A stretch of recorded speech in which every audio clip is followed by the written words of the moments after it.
নমস্কার। সাহিত্য সম্রাট বঙ্কিমচন্দ্র চট্টোপাধ্যায়ের উপন্যাস রাধারানী এর চতুর্থ পর্বটি আমি পাঠ করে শোনাচ্ছি। রাধারানী বলিল, বড় কষ্টে বলিতে হইল, কেননা চক্ষের জল থামে না, আবার সেই চক্ষের জলের উপর কোথা হইতে পোড়া হাসি আসিয়া পড়ে। রাধারানী বলিল, তা আপনি এতক্ষণ কেবল সেই ভিখারিনীর কথাই বলিলেন? আমাকে যে কেন দর্শন দিয়েছেন তা তো এখনো বলেন নাই। হ্যাঁ গা, এমন করিয়া কি কথা কহা যায় গা? যাহার গলা ধরিয়া কাঁদিতে ইচ্ছা করিতেছে প্রাণেশ্বর, দক্ষিণীর সর্বস্ব চিরবাঞ্ছিত বলিয়া যাহাকে ডাকিতে ইচ্ছা করিতেছে, আবার যাকে সেই সঙ্গে হ্যাঁ গা, সেই রাধারানী পোড়ার মুখী তোমার কি হয় গা বলিয়া তামাশা করিতে ইচ্ছা করিতেছে, তার সঙ্গে আপনি মশাই দর্শন দিয়াছেন, এই সকল কথা নিয়ে কি কথা কহা যায় গা? তোমরা 5 জন রসিকা, প্রেমিকা, বাকচতুরা, বয়োধিকা ইত্যাদি ইত্যাদি আছো। তোমরা 5 জন বলো দেখি, ছেলে মানুষ রাধারানী কেমন করে এমন করে কথা কয় গা? রাধারানী মনে মনে একটু পরিতাপ করিল, কেননা কথাটা একটু ভৎসনার মতো হইল। রুক্মিণী কুমার একটু অপ্রতিভ হইয়া বলিলেন, তাই বলিতেছিলাম, আমি সেই রাধারানীকে চিনিতাম। রাধারানীকে মনে পড়িল একটু, এতটুকু, অন্ধকার রাত্রে জোনাকির ন্যায়। একটু আশা হইল যে যদি এই রাধারানী আমার সেই রাধারানী হয়। তোমার রাধারানী? রাধারানী ছল ধরিয়া চুপি চুপি এই কথাটি বলিয়া মুখ নত করিয়া ঈষৎ ঈষৎ হাসিল। হ্যাঁ গা, না হেসে কি থাকা জায়গা? তোমরা আমার রাধারানীর নিন্দা করিও না। রুক্মিণী কুমারও মনে মনে ছল ধরিল। এ তুমি বলে কেন? কে? প্রকাশ্যে বলিল, আমারই রাধারানী। আমি এক রাত্রি মাত্র তাহাকে দেখিয়াছি বা কেমন করিয়া বলি, এই 8 বৎসরেও তাহাকে ভুলি নাই। আমারই রাধারানী। রাধারানী বলিল, হোক আপনারই রাধারানী। রুক্মিণী বলিতে লাগিলেন, সেই ক্ষুদ্র আশায় আমি কামাক্ষবাবুর জ্যেষ্ঠ পুত্রকে জিজ্ঞাসা করিলাম, রাধারানী কে? কামাক্ষবাবুর পুত্র সবিস্তারে পরিচয় দিতে বোধহয় অনিচ্ছুক ছিলেন, কেবল বলিলেন, আমাদিগের কোনো আত্মীয়ার কন্যা। যেখানে তাহাকে অনিচ্ছুক দেখিলাম সেখানে আর অধিক পীড়াপিড়ি করিলাম না, কেবল জিজ্ঞাসা করিলাম, রাধারানী কেন রুক্মিণী কুমারের সন্ধান করিয়াছিলেন শুনিতে পাই কি? যদি প্রয়োজন হয় তো বোধ করি আমি কিছু সন্ধান দিতে পারি।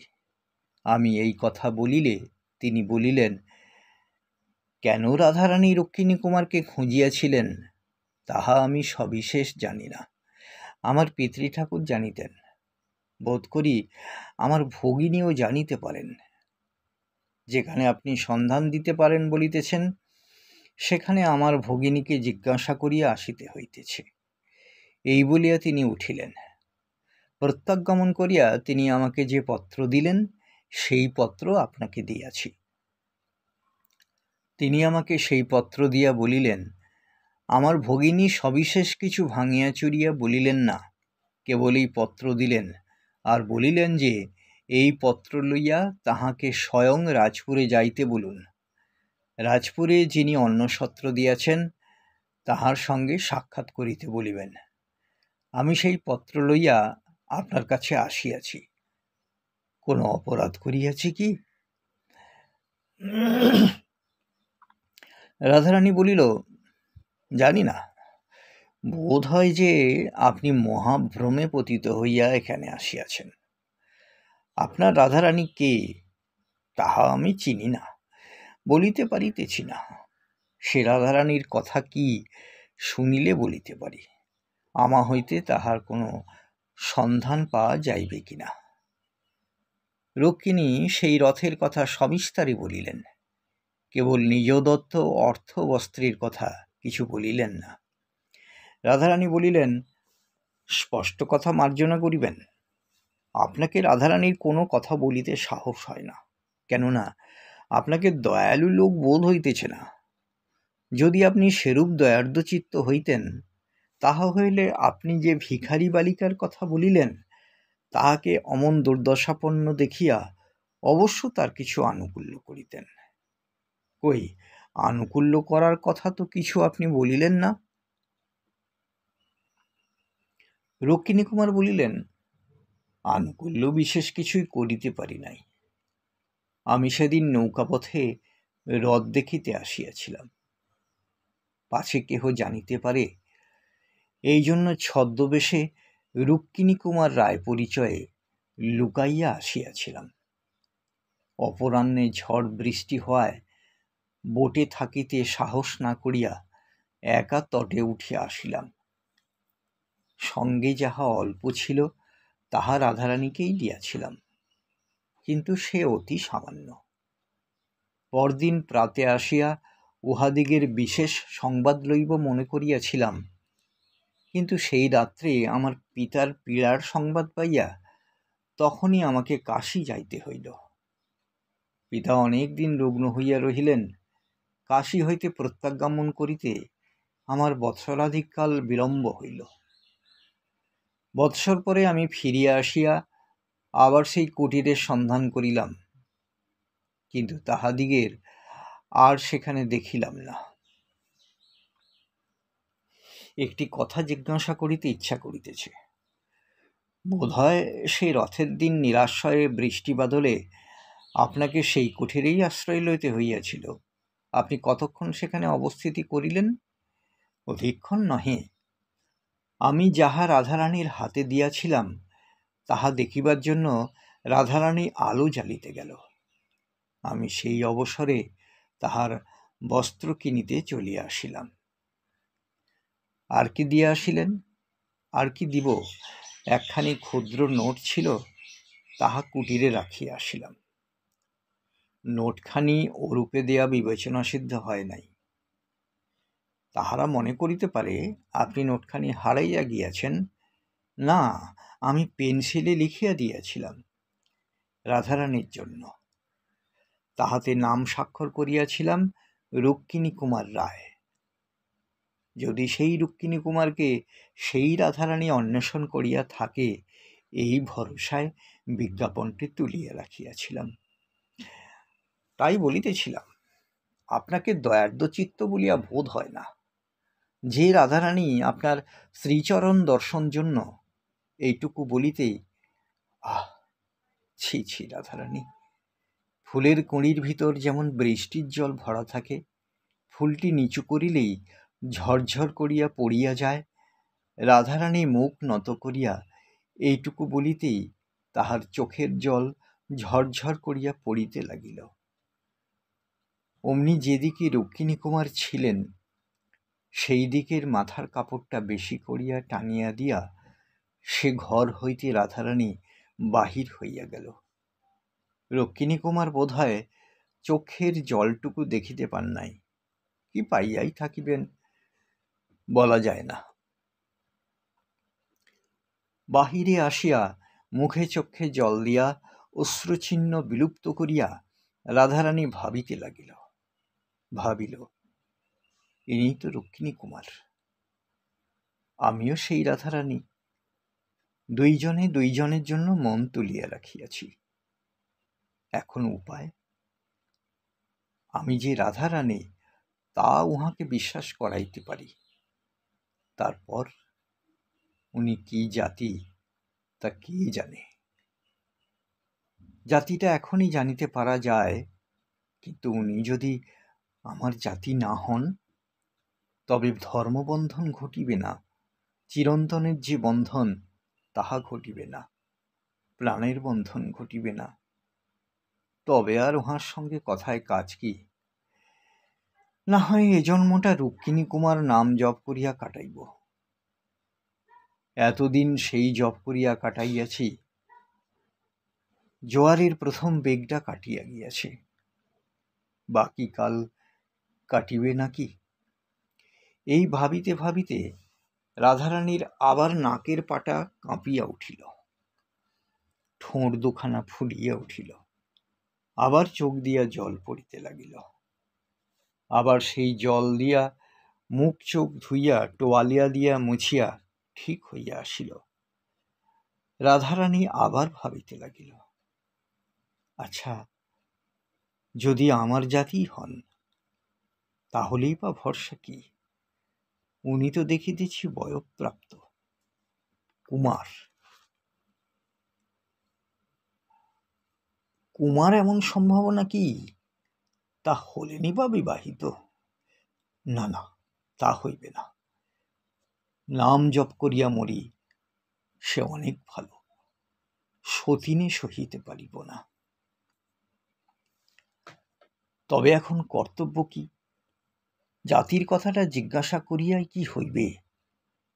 তবে রাধারানীর পরিচয়টা দিই, আর উনি কে তাহা জানিয়া লই। কেননা রুক্মিণী কুমার তো ওর নাম নয়, তা তো শুনিলাম। যে নাম জপ করিয়া মরিতে হইবে তা শুনিয়া লই, তারপর বিদায় দিয়া কাঁদিতে বসি। আহ, পোড়ার মুখী বসন্ত, না বুঝিয়া না জানিয়া এই সামগ্রী কেন পাঠাইলি? জানিস নাকি এই জীবন সমুদ্র অমন করিয়া মন্থন করিতে গেলে কাহারও কপালে অমৃত, কাহারও কপালে গরল উঠে। আচ্ছা, পরিচয়টা তো দিই। এই ভাবিয়া রাধারানী যাহা প্রাণের অধিক যত্ন করিয়া তুলিয়া রাখিয়াছিল তাহা বাহির করিয়া আনিল। সে সেই নোটখানি, বলিয়াছি রাধারানী তাহা তুলিয়া রাখিয়াছিল। রাধারানী তাহা আঁচলে বাঁধিল, বাঁধিতে বাঁধিতে ভাবিতে লাগিল,